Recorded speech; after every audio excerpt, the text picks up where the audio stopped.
দেশকে ভেঙে দিয়েছে।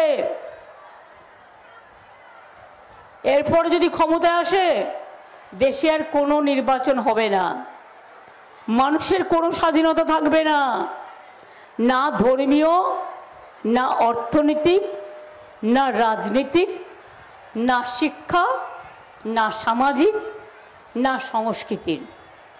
তাই আপনাদের বলবো এই নির্বাচনটা সিরিয়াসলি নেবেন। কে এই নির্বাচনটা সিরিয়াসলি নিচ্ছেন তো? কে একটা ভোটও দেবেন না।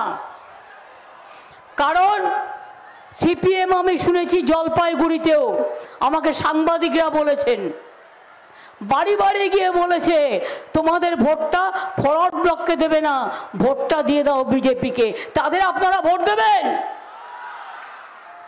কংগ্রেসও তাই, শুধু ভোট কাটার জন্য দেখে দেখে দাঁড়িয়েছে।